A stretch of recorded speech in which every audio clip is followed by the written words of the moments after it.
प्रिय दर्शकों एवं श्रोताओं, आप सबको प्रणाम। हिंदी टेल बुक में आपका स्वागत है। मैं हूं मोहित और आज आप सुनेंगे मुंशी प्रेमचंद जी की लिखी एक कहानी पूस की रात। तो आइए हंसते मुस्कुराते शुरू करते हैं आज की कहानी। हल्कू ने आकर स्त्री से कहा, सहना आया है, लाओ जो रुपए रखे हैं उसे दे दूं, किसी तरह गला तो छूटे। मुन्नी झाड़ू लगा रही थी, पीछे फिरकर बोली, 3 ही तो रुपए हैं, दे दोगे तो कंबल कहां से आवेगा? माघ पूस की रात हार में कैसे कटेगी? उससे कह दो फसल पर रुपए दे देंगे, अभी नहीं। हल्कू एक क्षण अनिश्चित दशा में खड़ा रहा। पूस सिर पर आ गया, बिना कंबल के हार में रात को वह किसी तरह नहीं जा सकता। मगर सहना मानेगा नहीं, घुड़कियां जमावेगा, गालियां देगा, बला से जाड़ों मरेंगे, बला तो सिर से टल जाएगी। यह सोचता हुआ अपना भारी भरकम डील लिए हुए, जो उसके नाम को झूठ सिद्ध करता था, स्त्री के समीप आ गया और खुशामद करके बोला, ला दे दे, गला तो छूटे, कंबल के लिए कोई दूसरा उपाय सोचूंगा। मुन्नी उसके पास से दूर हट गई और आंखें तरेरती हुई बोली, कर चुके दूसरा उपाय, जरा सुनूं कौन उपाय करोगे? कोई खैरात दे देगा कंबल? ना जाने कितनी बाकी है जो किसी तरह चुकने ही नहीं आती। मैं तो कहती हूँ तुम क्यों नहीं खेती छोड़ देते, मर मर काम करो, उपज हो तो बाकी दे दो। चलो छुट्टी हुई, बाकी चुकाने के लिए तो हमारा जन्म हुआ है। पेट की मजूरी करो, फिर खेती से बाज आए। मैं रुपए ना दूंगी, ना दूंगी।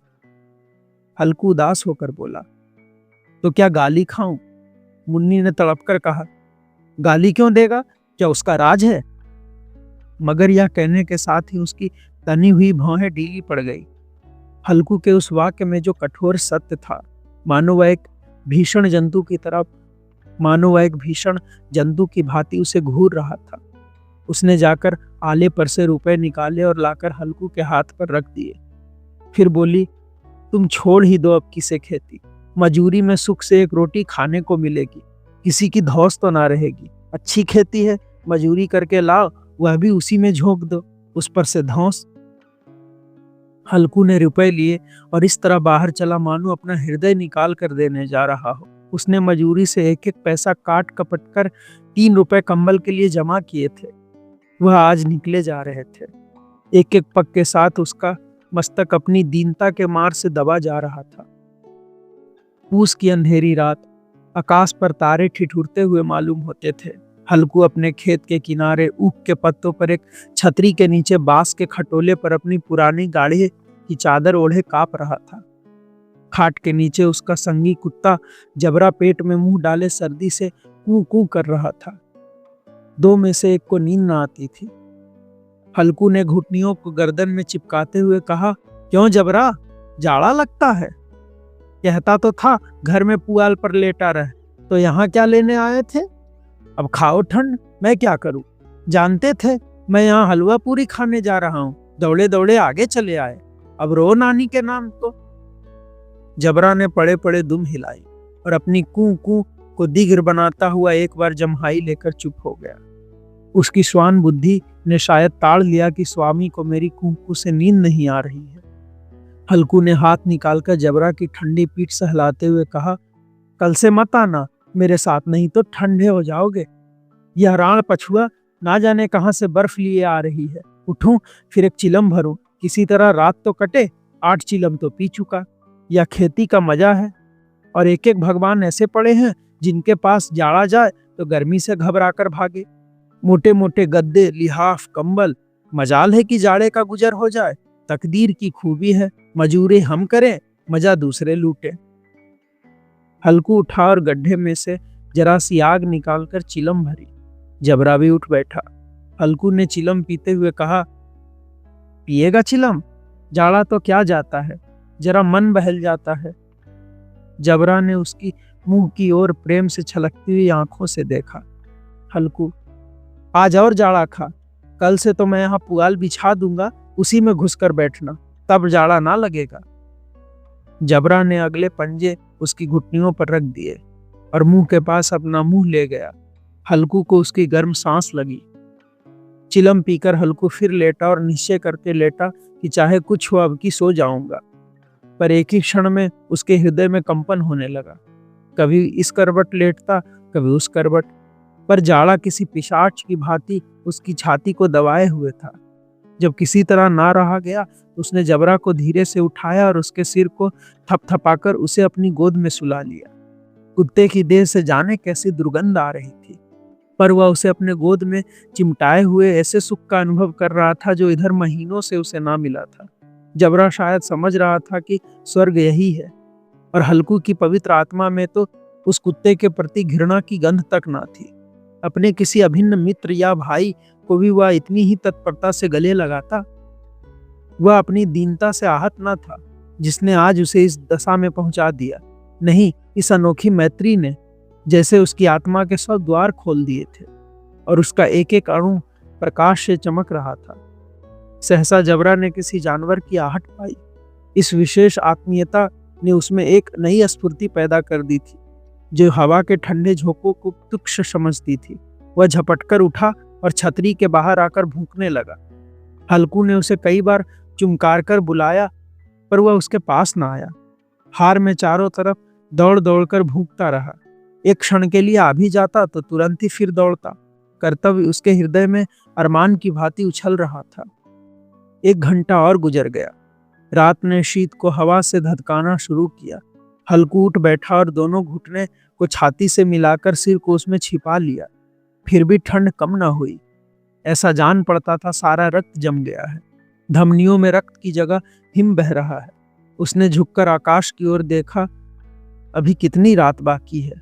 सप्तऋषि अभी आकाश में आधे भी नहीं चढ़े। ऊपर आ जाएंगे तब कहीं सवेरा होगा। अभी पहर भर से ऊपर रात है। हल्कू के खेत से कोई 1 गोली के टप्पे पर आमों का एक बाग था। पतझड़ शुरू हो गई थी। बाग में पत्तियों का ढेर लगा हुआ था। हल्कू ने सोचा चलकर पत्तियां बटोरूं और उन्हें जलाकर खूब तापूं। रात को कोई मुझे पत्तियां बटोरते देखे तो समझे कोई भूत है। कौन जाने कोई जानवर ही छिपा बैठा हो। मगर अब तो बैठे नहीं रहा जाता।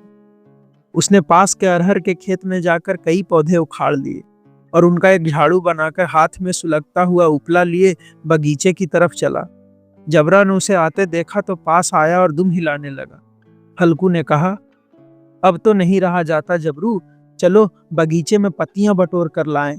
टांठे हो जाएंगे तो फिर आकर सोएंगे। अभी तो रात बहुत है। जबरा ने कूकू करके सहमति प्रकट की और आगे आगे बगीचे की ओर चला। बगीचे में खूब अंधेरा छाया हुआ था और अंधकार में निर्दय पवन पत्तियों को कुचलता हुआ चला जाता था। वृक्षों से ओस की बूंदें टप टप नीचे टपक रही थी। एकाएक एक झोंका मेहंदी के फूलों की खुशबू लिए हुए आया। हल्कू ने कहा, कैसी अच्छी महक आई जबरू, तुम्हारी नाक में भी कुछ सुगंध आ रही है। जबरा को कहीं जमीन पर एक हड्डी पड़ी मिल गई थी। उसे निचोड़ रहा था। हल्कू ने आग जमीन पर रख दी और पत्तियां बटोरने लगा। जरा देर में पत्तियों का एक ढेर लग गया। हाथ ठिठुरे जाते थे, नंगे पांव गले जाते थे और वह पत्तियों का पहाड़ खड़ा कर रहा था। इसी अलाव में वह ठंड को जलाकर भस्म कर देगा। थोड़ी देर में अलाव जल उठा। उसकी लौ ऊपर वाले वृक्ष की पत्तियों को छू छू कर भागने लगी। उस अस्थिर प्रकाश में बगीचे के विशाल वृक्ष ऐसे मालूम होते थे मानो उस अथाह अंधकार को अपने सिरों पर संभाले हुए हों। अंधकार के उस अनंत सागर में यह प्रकाश एक नौका के समान हिलता मचलता हुआ जान पड़ता था। हल्कू अलाव के सामने बैठा आग ताप रहा था। एक क्षण में उसने दोहर उतारकर बगल में दाब ली और दोनों पांव फैला दिए, मानो ठंड को ललकार रहा हो। तेरे जी में जो आए सो कर। ठंड की असीम शक्ति पर विजय पाकर वह विजय गर्व को हृदय में छिपा ना सकता था। उसने जबरा से कहा, क्यों जब्बर, अब ठंड नहीं लग रही है? जबरा ने कूकू करके मानो कहा, अब क्या ठंड लगती ही रहेगी? पहले यह उपाय ना सूझा, नहीं इतनी ठंड क्यों खाते? जबरा ने पूछ हिलाई। अच्छा आओ इस अलाव को कूद कर पार करें, देखे कौन निकल जाता है। अगर जल गए बच्चा तो मैं दवा ना करूंगा। जबरा ने उस अग्नि राशि को और कातर नेत्रों से देखा। मुन्नी से कल ना कह देना, नहीं तो लड़ाई करेगी। यह कहता हुआ वह उछला और अलाव के ऊपर से साफ निकल गया। पैरों में जरा लपट लगी, पर वह कोई बात न थी। जबरा आग के गिर्द घूमकर उसके पास आ खड़ा हुआ। हल्कू ने कहा, चलो चलो, इसकी सही नहीं, ऊपर से कूद कर आओ। फिर वह कूदा और अलाव के इस पार आ गया। पत्तियां जल चुकी थी। बाग में फिर अंधेरा छाया था। राख के नीचे कुछ कुछ आग बाकी थी जो हवा के झोंका आ जाने पर जरा सी जाग उठती थी, पर एक क्षण में फिर आंखें बंद कर लेती थी। हल्कू ने फिर चादर ओढ़ ली और गर्म राख के पास बैठा हुआ एक गीत गुनगुनाने लगा। उसके बदन में गर्मी आ गई थी, पर ज्यों-ज्यों शीत बढ़ती जाती थी उसे आलस दबाए लेता था। जबरा जोर से भूंककर खेत की ओर भागा। हल्कू को ऐसा मालूम हुआ कि जानवरों का एक झुंड उसके खेत में आया है। शायद नील गायों का झुंड था। उनके कूदने दौड़ने की आवाजें साफ कान में आ रही थी। फिर ऐसा मालूम हुआ कि वह खेत में चर रही है। उसके चबाने की आवाज चर चर सुनाई देने लगी। उसने दिल में कहा, नहीं, जबरा के होते हुए कोई जानवर खेत में नहीं आ सकता। नोछी डाले, मुझे भ्रम हो रहा है। कहाँ? अब तो कुछ सुनाई नहीं देता। मुझे भी कैसा धोखा हुआ है। उसने जोर से आवाज लगाई, जबरा, जबरा। जबरा भूखता रहा, उसके पास ना आया। फिर खेत के चरे जाने की आहट मिली। अब वह अपने को धोखा ना दे सका। उसे अपनी जगह से हिलना जहर लग रहा था। कैसा दंदाया हुआ बैठा था। इस जाड़े पाले में खेत में जाना, जानवरों के पीछे दौड़ना अशुद्ध जान पड़ा। वह अपनी जगह से ना हिला। उसने जोर से आवाज लगाई, हिलो हिलो हिलो। जबरा फिर भूख उठा। जानवर खेत चर रहे थे, फसल तैयार है, कैसी अच्छी खेती थी, पर ये दुष्ट जानवर उसका सर्वनाश किए डालते हैं। हल्कू पक्का इरादा करके उठा और 2-3 कदम चला, पर एकाएक हवा का ऐसा ठंडा चुभने वाला बिच्छू के डंक सा झोंका लगा। वह फिर बुझते हुए अलाव के पास आ बैठा और राख को कुरेद कर अपनी ठंडी देह को गरमाने लगा। जबरा अपना गला फाड़े डालता था। नील गायें खेत का सफाया किए डालती थी और हल्कू गर्म राख के पास शांत बैठा हुआ था। आकर्मण्यता ने रस्सियों की भांति उसे चारों तरफ से जकड़ रखा था। उसी राख के पास गर्म जमीन पर वह चादर ओढ़कर सो गया। सवेरे जब उसकी नींद खुली तब चारों तरफ धूप फैल गई थी और मुन्नी कह रही थी, क्या आज सोते ही रहोगे? तुम यहाँ आकर रम गए और उधर सारा खेत चौपट हो गया। हल्कू ने उठकर कहा, क्या तू खेत से होकर आ रही है? मुन्नी बोली, हाँ, सारा खेत का सत्यानाश हो गया। भला ऐसा भी कोई सोता है? तुम्हारे यहाँ मड़ैया डालने से क्या हुआ? हल्कू ने बहाना किया, मैं मरते मरते बचा, तुझे अपने खेत की पड़ी है। पेट में ऐसा दर्द हुआ कि मैं ही जानता हूं। दोनों फिर खेत की दाढ़ पर आए। देखा सारा खेत रौंदा पड़ा हुआ है और जबरा मड़ैया के नीचे चित लेटा है, मानो प्राण ही ना हो। दोनों खेत की दशा देख रहे थे। मुन्नी के मुख पर उदासी छाई थी, पर हल्कू प्रसन्न था। मुन्नी ने चिंतित होकर कहा, अब मजूरी करके माल गुजारी भरनी पड़ेगी। हल्कू ने प्रसन्न मुख से कहा, रात को ठंड में यहाँ सोना तो ना पड़ेगा। अभी आप सुन रहे थे मुंशी प्रेमचंद जी द्वारा लिखी ये कहानी पूस की रात। आपको ये कहानी कैसी लगी ये हमें जरूर बताएं और ये भी बताएं कि ऐसी और कौन सी अन्य रचना आप सुनना चाहते हैं। हम जल्द ही लौटेंगे एक नई रचना के साथ।